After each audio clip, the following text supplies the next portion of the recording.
Welcome to Masterpiece Women.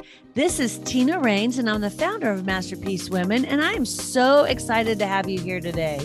We are a community of authentic women from all over the world, growing together personally, professionally, building businesses and ministries together. And today you're going to hear from a great speaker. So grab a cup of coffee or your favorite tea and sit back and grow with us. Thanks for being here, ladies.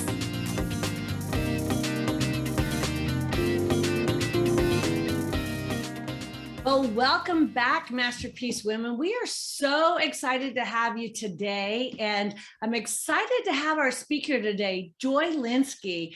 I would love for you to introduce yourself and tell them what you do and let them learn a little bit about you, Joy. Sure. So hello, everybody. My name is Joy Lynskey. I own and operate Jewel Tone Interiors, a commercial interior design firm in Fort Lauderdale. We focus on all range of markets, from education to restaurant to workspace to healthcare. A lot of projects just dedicated to wellness is what we really love to work on. Awesome.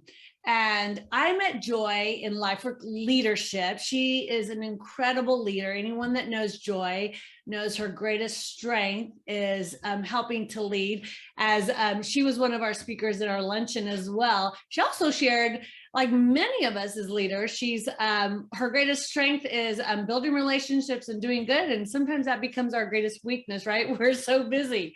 So I loved how she gave us some tools, how we could not be overly busy and really stay focused on our whys and what we're doing. So I want to talk a little bit today about what you do specifically, though, Joy, because I know so many women on this podcast have their own businesses, they're building their own businesses, and they really are not sure how to navigate through setting up their office space, or what does it mean and how important is it to have, a great office space or business space, whether it's restaurant, office, what have you. So I want us to talk a little bit about the state of the workplace in design. What does that mean in relationship to women that are thinking about taking on something new and even building the business? What are some key things in relationship to that they should think about? Sure. So the workplace has been changing rapidly. There was a rise for what we call resi-commercial right before the pandemic, which is a blend between residential and commercial environments. And the pandemic just sped that up and made it even more. So the lines are getting blurred between your home office and, or if you didn't have a home office, you might now have a home office, and then the office environment itself. So because of that, and because people, as they return to work, have wanted more of the comfort that they had at home, we're seeing that very hospitality, warm and welcoming environment being a really big part of workspaces. And then what's always important for us when we design workspaces is to really represent the brand three-dimensionally. So if there's core values or the why behind the business, we really like to understand that so that we can make sure that your why is being communicated three-dimensionally to your visitors and maybe prospective clients, customers, and your staff. Oh, I love that. Three-dimensional. I would have never thought of that. You're brilliant. That's what I love. I love hearing from women with such great talents like you, Joy. And so when we're talking about design and we're talking about why it's important, not only from a perspective of, making the staff comfortable and where they want to work, how have you seen it be impactful in the workplace, the designs that you've created? How have you seen it just help the women? Well, I always say women because I'm all about women, but the people in the workspace, like, give me some tangible examples. I would love to hear how you've been able to see the outcomes of those. Sure. So one of the biggest things is ergonomics, which is how your body reacts to furniture and space. So really having an ergonomic task chair for you and your team is incredibly important. Chairs are rated by hours. So the chairs that you sit in McDonald's or fast food places are actually rated for 30 minutes. Like they're Oh, supposed to be, wow. they're supposed to be uncomfortable at 30 minutes. So Wow, I had you no really want a idea. chair that has a good 8 hours if you're expecting people to work 8 hours. So that's something to consider, and it's worth the investment because it'll help their back and just support their whole body. And then daylighting is very, very important. As I'm sure many of us Floridians can attest to, we like sunshine. And it really does increase mood and enhances productivity just to have access to daylighting source and to have it come into your workspace. And then outside of that, I think, the space planning, working with our team is really important for us to understand the whole background of the operation so that we can make sure that the plan really supports that and allows for an efficient way to work, because there's, I always say, work smart, not hard. So if you want to work smart, then you need to have an office layout that supports your operations. Awesome. So, I mean, that really, makes it pretty clear to all of us why it isn't so important to really pay attention to those details that sometimes we don't pay attention to. So tell me how it differs, Joy, from having a designer come in and do it for you versus a layperson who's not educated in doing it for us. How have you seen that differentiated? How is it a benefit to have an interior designer come in and do that for you? Sure. So I'm obviously biased, but an interior designer is going to an interior designer is going to understand the codes and regulations from a fire safety perspective, as well as what is going to be accessible to all people. You want to build a workspace that all people can use, even those with disabilities. And we understand the different heights that are required for that. There's quite a few codes around that. In addition to just the lay person versus the professional is just really diving deep. There's a lot of conversations and a lot of conversations around the culture, the work culture, and also just the why and the vision for the business, for us to be able to design accordingly. So we love, fast growing companies, they may have like a team of 20 say now, but they're going to have a team of 50, 75, whatever it may be in the near future. We want to design that space intentionally with the end in mind, but also so that nowadays it doesn't feel like a ghost town. So it's very intentional, and we lay out the space in a way that'll really make the core staff now, the 2025, feel like they live in live and work. I should say live, but we spend more time at work, wake time at work, than we do at home many times. So that they have a space that's really conducive to them working. Awesome. Well, and I've seen your work in several places, actually. I've seen it in a church, I've seen it in an office setting, I've seen it in a restaurant setting, and wow. And I will say, even just recently, one of my colleagues met with you and said, I've never met anybody like her. She has so much creativity and gets it. Like, she just gets it. And I was like, I love that. I love that girl. So, and I'm doing an infomercial for you. However, I appreciate it. I love that, part of Masterpiece Women is really creating opportunity for women to grow, to provide opportunity to highlight women that are doing great things. And you're one of those women, so we're super excited to have you. I always think about, when I'm thinking about interior design and workspace design specifically, big corporations with, the foosballs machine and all these different, activities come to mind of, making it a place where people want to be at work. And I walked into a friend of mine's business, and they had just had the whole thing redesigned, and he had foosball tables and workout places and all these different fun activities for their staff.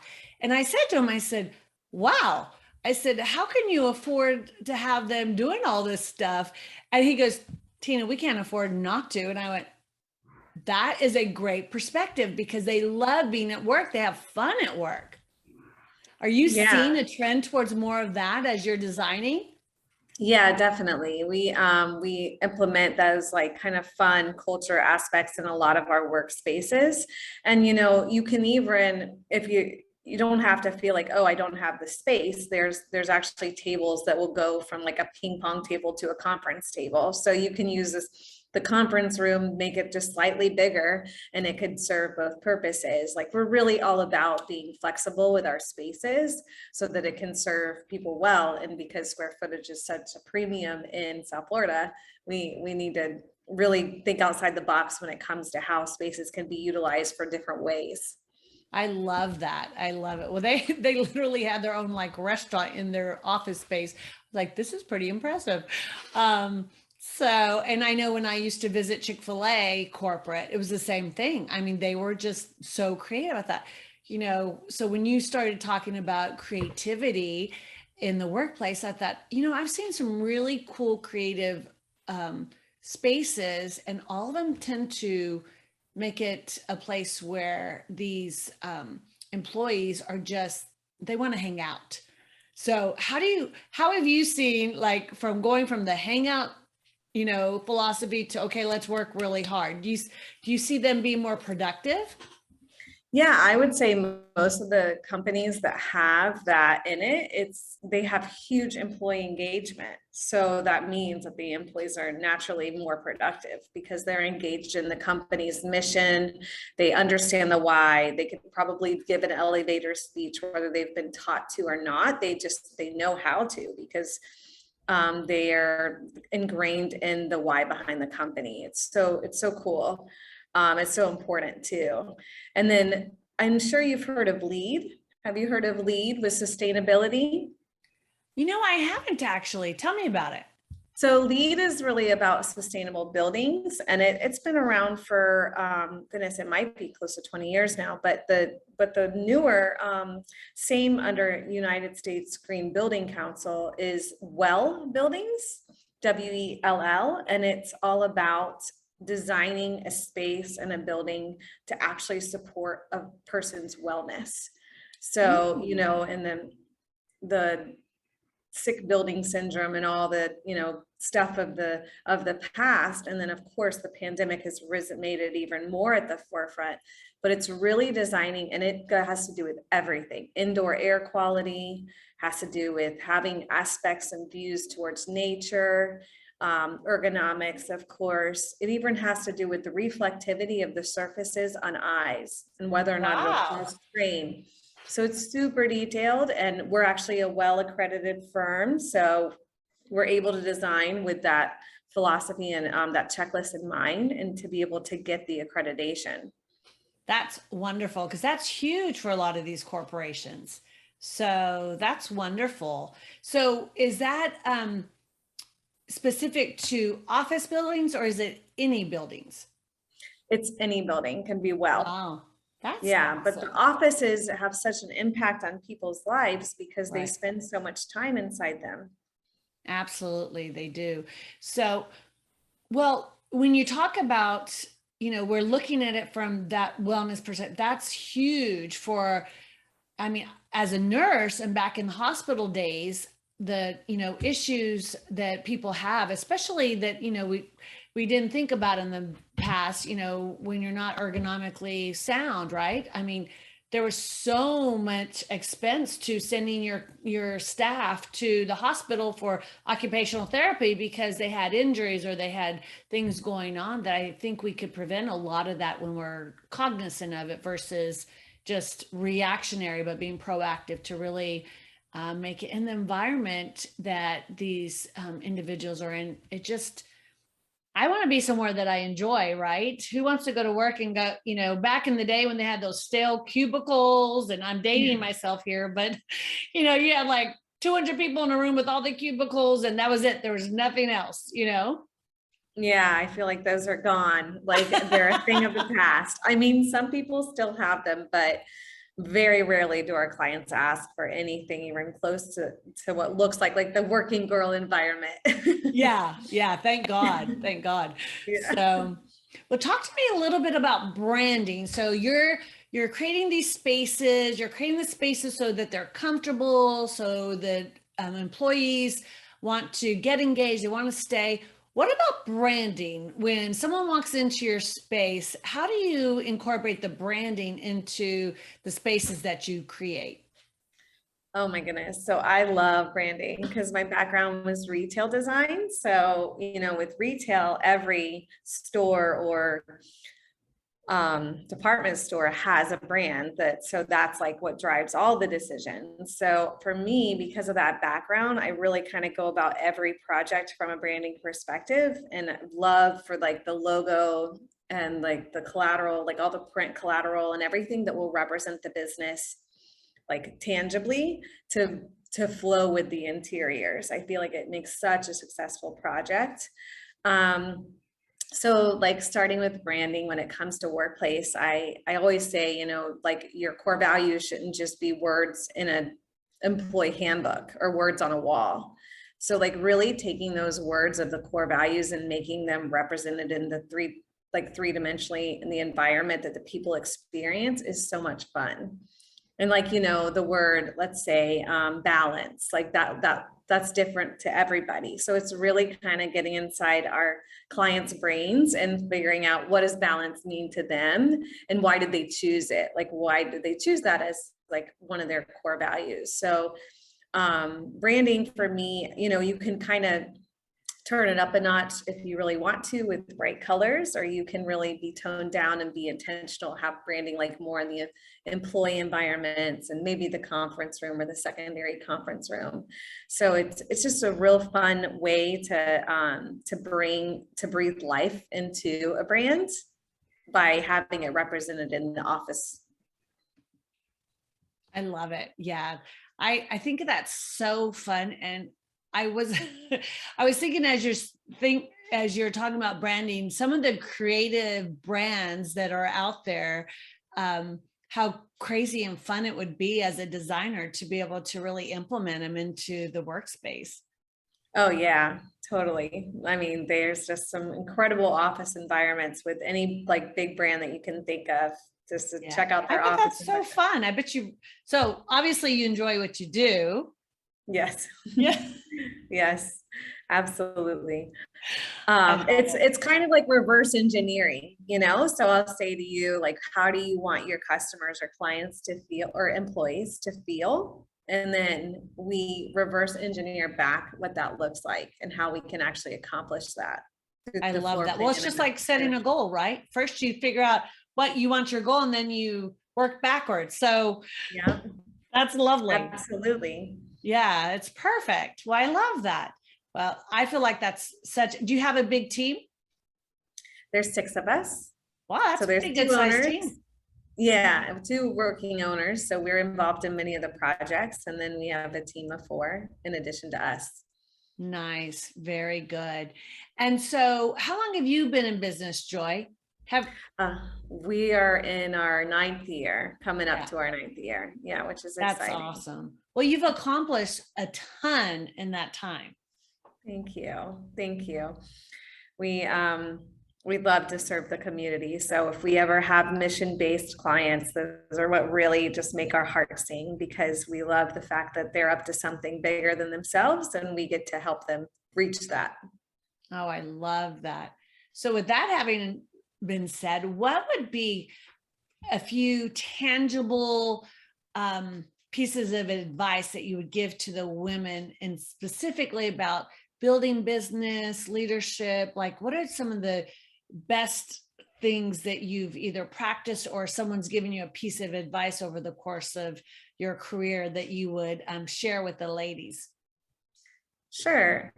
So I think like number one, marketing is huge and so easy nowadays because of social media and the power of social media.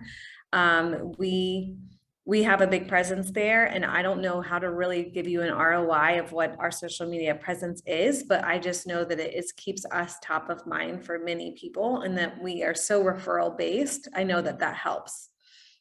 I've also always been very involved in digital marketing, having a newsletter just so people could understand what we're up to.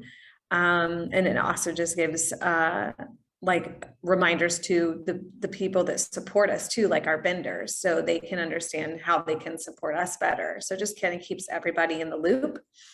But the number one biggest piece of advice I would say is around the concept of integrity, and just the fact that without integrity, nothing works.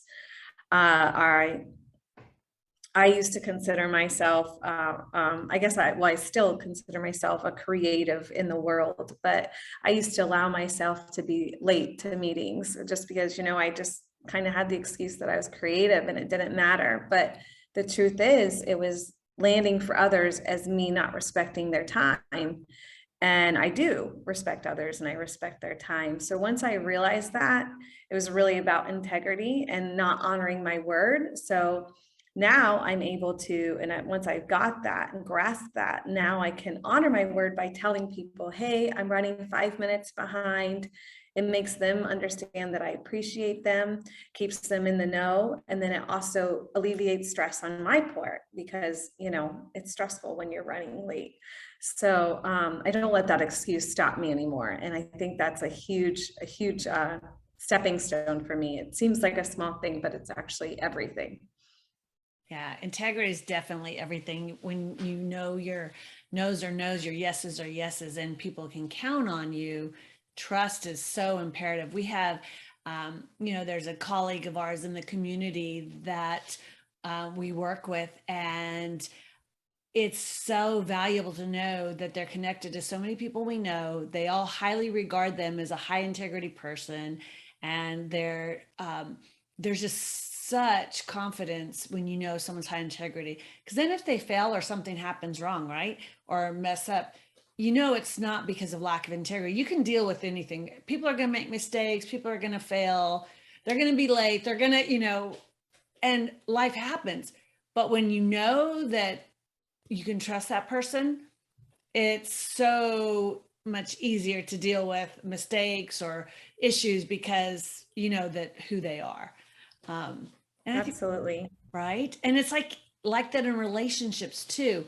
When you think about it, all of us, if we know we can trust each other, if you could trust your husband and he's a man of integrity, then it's so much easier when they fail of anything, they don't behave that day and maybe they're in a bad, grumpy mood. You're like, okay, well, I know who he really is, so it's okay. So, and I think it applies into our workplace.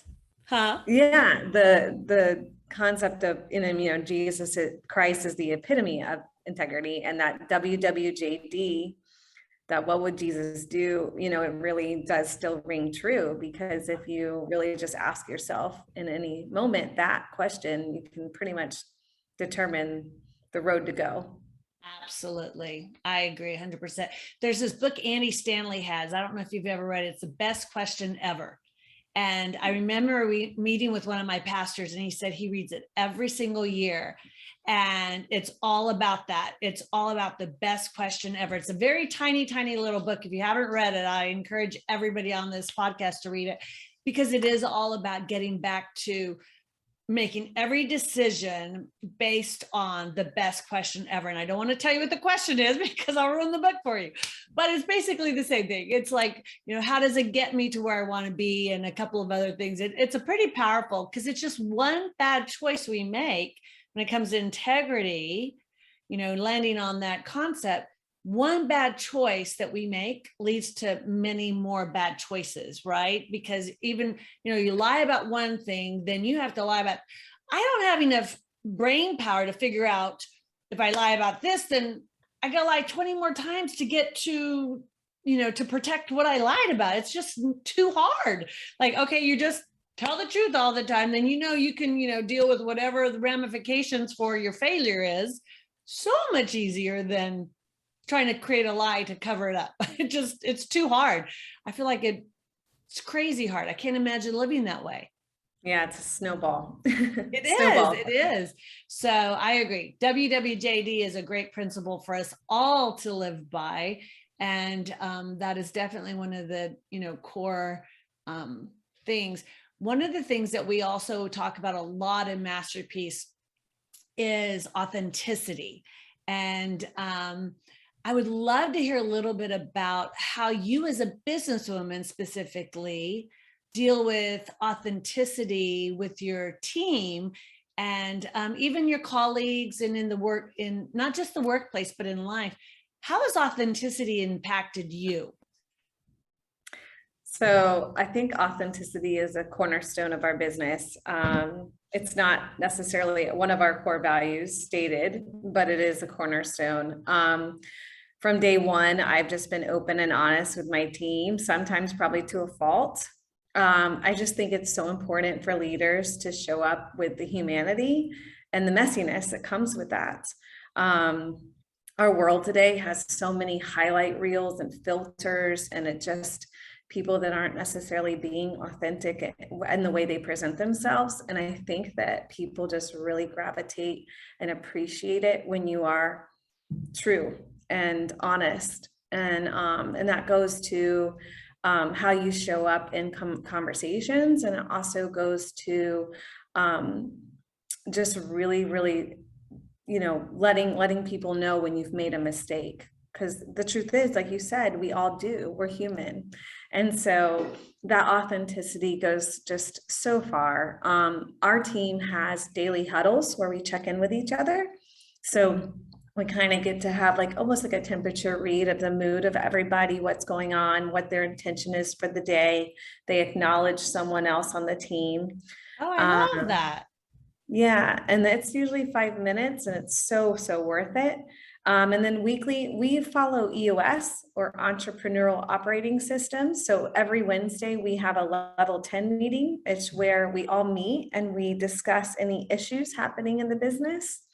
So it really gives my team the space to be authentic about what's working and what's not working. And then it's not about finger pointing or making someone wrong. It's all about identifying the issue, discussing it, and solving it as a team. And it really creates autonomy for all the team members, and it gives us a camaraderie because we just worked on it together. It was this collaboration, and the solution was the result of all of our brains in the room. So I really just, and then quarterly, I do something called a powwow with my team, which is another time. It's a very organized, intense day of conversation and really discovery of what worked the past quarter and what we want to do differently in the next quarter. And it's a way for everybody to be part of the marketing side, to understand the financial side, just to understand the business, and for them to know it's really just like rowers on a rowboat, all rowing in the same direction. So powwows and level 10 meetings, what we call those Wednesday meetings, have just been transformative because we're all there and we all know what's going on. I love that. Love that. Well, I love what a great leader you are, Joy. And I love that you care so much about your team. And it's a perfect example, these huddles and these powwows, of a great leader, because a smart, wise leader does surround herself with people, and she listens and she's authentic. And that definitely is who you are. And so we are so thankful that you're here today and that you're willing to join us on our podcast and just share your wealth of knowledge, both in the, designing background, but also in leadership, because you're a phenomenal leader too. So thank you for having this, doing this podcast with us today. And I look forward to having you on again real soon. Thank you, Tina. And thank you to everybody listening. I hope you have a powerful week. Thank you, love.